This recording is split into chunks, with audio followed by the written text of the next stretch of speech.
welcome back. We are very excited to bring you one of the leading website designers, developers, technology leaders, and experts in the Bahamas. And for those of you who are already thinking, wow, he must be from Grand Bahama, y'all ain't never lie. I am very thrilled to be joined by Brinard Sweeting, who is the lead at Brand Visionary. And I'm going to invite him to tell us a little bit more about his company and who he is. How are you this afternoon, sir? Valdez, I am doing good. I am doing extremely, extremely good, man. It's hot outside, but the AC is blowing, so nice. Someone's winning somewhere. Ah, the thought of the AC blowing. What a thrill. Go ahead and tell us who you are and what you do in Grand Bahama. Yeah, so I am the president and digital director of Visionary Pro Digital. We're a website design and digital marketing agency, again, based here in Grand Bahama. Since we've been in business, we've had the opportunity to work with many small businesses, doing a lot of e-commerce sites as well, in addition to working with major corporations, even up to some government projects as well. And so we've built a pretty healthy portfolio, but not just having a portfolio of saying we've done this and here is an example of it, but these websites are actually producing real world results for these organizations. And so we're really proud of the work we certainly have done to date. That's good. So you have the receipts of your work and not just talk that you do work. I hope these I got receipts I can pull, yeah. I know, right? I hope these Nassau folks are taking notes. It's not just talk, it's also work and action. Fantastic. So thanks for giving us some of your time. And we want to move right into an important conversation. I know you best as the guy that used to deliver tips, tools, and resources, and then COVID happened and you took a break. So today we get the opportunity to get you sharing some tips, tools, and resources for entrepreneurs to be more present, relevant, and engaging with their customers through websites. So let's talk a little bit about how you've seen entrepreneurs and business owners adapt in this period to showcase their products, goods, and services. What have you seen and what's that been like for you to assist and support them? Well, certainly I'd say in the last 18 months, we have done significant work, probably more than we've done since we've been in business, specifically as it relations to e-commerce websites for various businesses and organizations. And the good thing about that is that they're using those websites now, and it's producing, again, real world results for them, right? Because obviously we all know the many Zooms that we've been on, everyone telling us we got to pivot to passion to pivot, and pivot in the pandemic, and all these different kinds of P's. Right. And so people have started following these kinds of advice, and a lot of them kind of came to us, and we managed to develop some solutions for them, and really proud of that work. And so we're seeing a lot of that development happening, but we got to also admit that not everyone is doing that. You still have significant amount of people who are lagging behind because they're worried about the cost for the website more than not having the website. They're worried more about the cost for the website. Okay. Hear this, right? Versus how much not having the website's costing them. Okay. And so the thing here that I try to articulate a lot to clients and prospective clients is that there has to be a balance, but within the logic that you kind of use to consider how you approach designing a website for your business.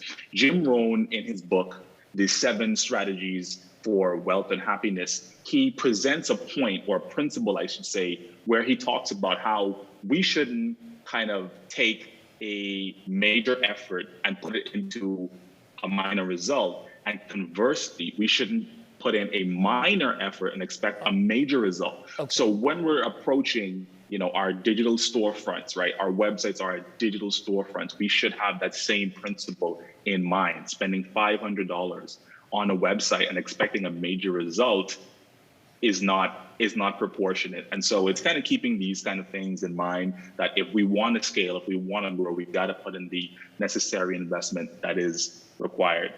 I like that. So you came out of the gate strong, just like a good Grand Bahamian, and you highlighted that there are real world results that people are seeing.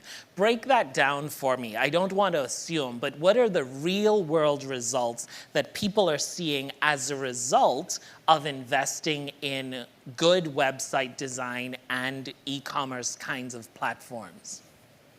You see in simplest forms, you see the streamlining of processes. You see the reduction of administrative time, whereas so much more things were done manually before they got, specifically, I'm talking about e-commerce websites. And e-commerce websites, when I use that term, it's not just talking about the website where you go on there and someone's shopping for something, they add it to their cart and they check out.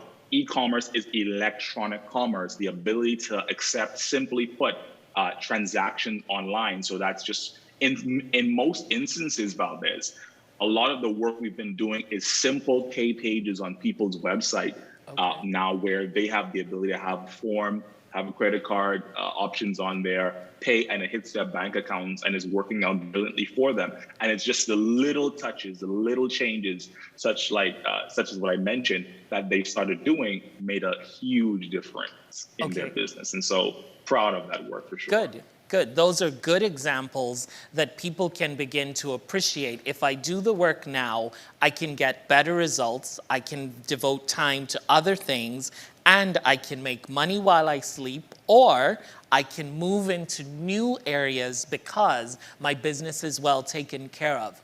Let's move a little bit then and talk about, what do people need to conceptualize? What do they need to be aware of when they think about building a website? So we know that some people are doing it and others are thinking about the investment. So as they prepare, as they transition, where should their attention be if they were to engage your services or go to someone else?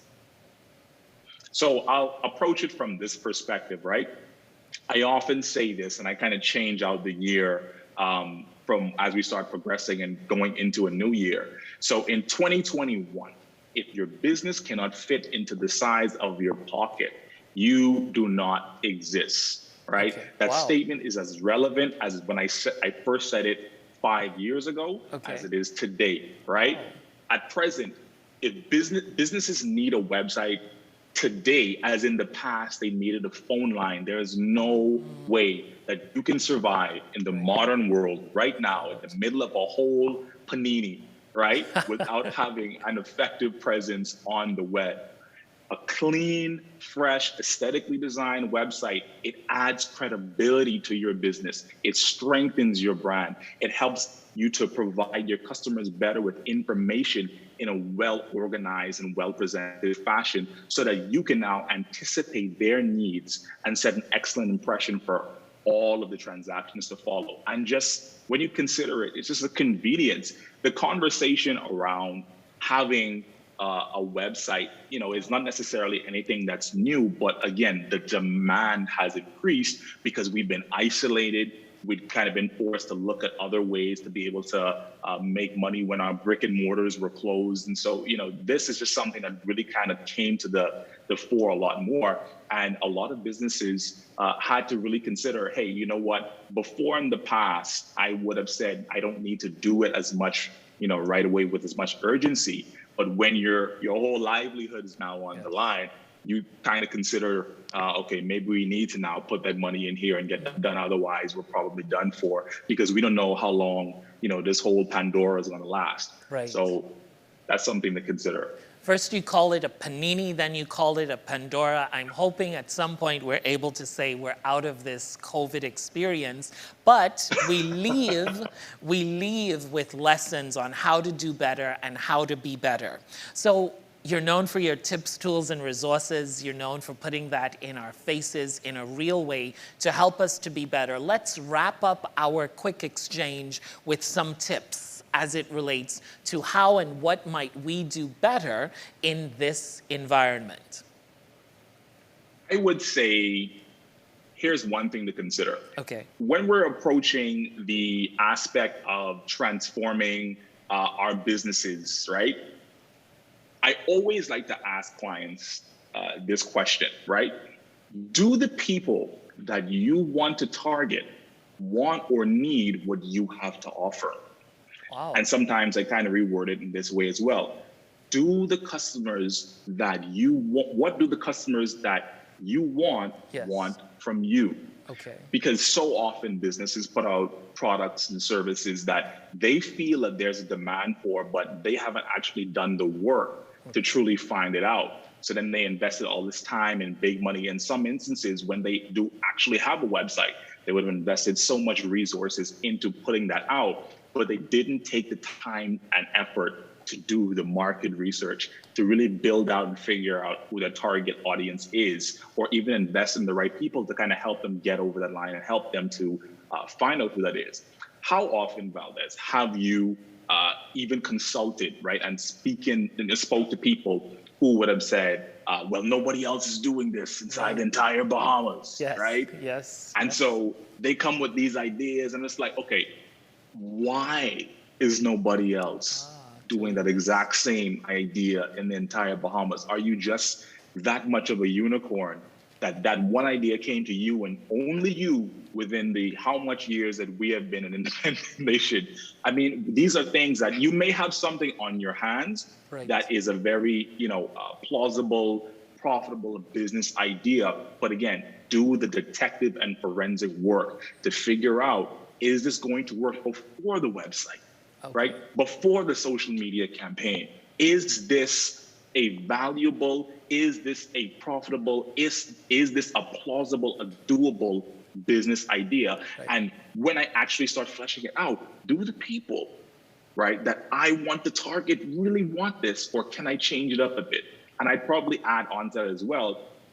A lot of times, as a major tip, I think this is one thing that holds a lot of our people back as entrepreneurs and business people. People aren't comfortable selling, Valdez, right? We have to get more comfortable selling. As Bahamians, sometimes we can be very prideful, right? And expect people to come to us and not us going to them, right? And so for your businesses, and for your website, you have to, even on there, have clever touch points for people to get their contact details to you, for one, so you can have incentivized options in simplest form. People talk about newsletter sign up for our newsletter, but more and more people know when they land on your website, you're just asking for my email to spam me with stuff. You got to get more clever with those touch points.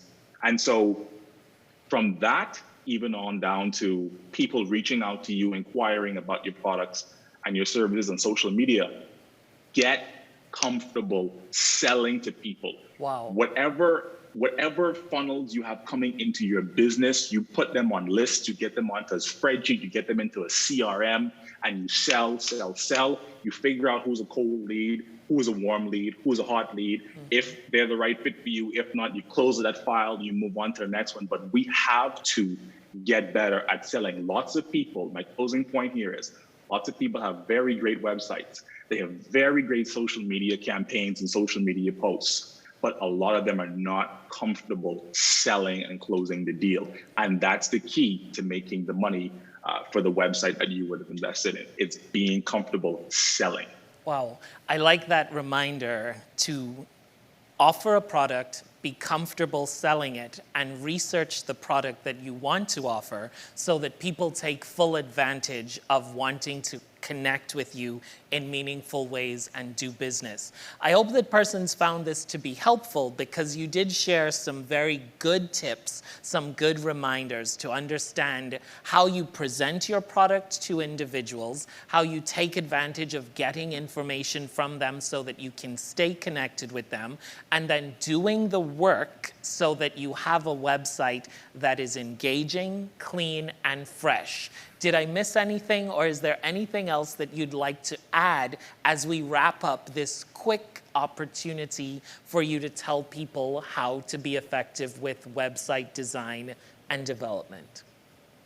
I think the last note I'll put in there as a bonus tip is just that, again, your website is, I need everybody to consider this, your website is your business's digital storefront. This is where people are going online to look for you. It's not your Instagram page. It's not your Facebook page, because ultimately you don't own those spaces on those tech giants platforms, but you do own your website. And so invest more time in there, because one day, who knows, you know, the Facebooks and the Instagrams, they could wake up and change the rules. And if all of your time and resources and all of your content and all of your money is tied up in your Instagram and your Facebook page, and they change the rules one day, you have a problem on your hands. Wow. That's something powerful to think about, because when they change the rules and you don't have an opportunity to connect with your clients, do you really have a business that can fit in your pocket? Brinard, how can we find you so that we can bring business your way? Hey, you guys can connect with me at www.visionary.digital, and we're available on all social media platforms as well, but our website is our primary means of contact. Nice. So please reach out. We'd be happy to have a conversation with you. Good. And given that you're from Grand Bahama, I know that the work will be done with excellence. The work will be done at an affordable rate, and everyone will seemingly be pleased and satisfied from start to finish. Thank you for being a part of our conversation. We wish you continued success, and we can't wait for your next delivery of tips, tools, and resources to help more of us to be great in this new, better Bahamas. Thank you again. Thank you, Valdez.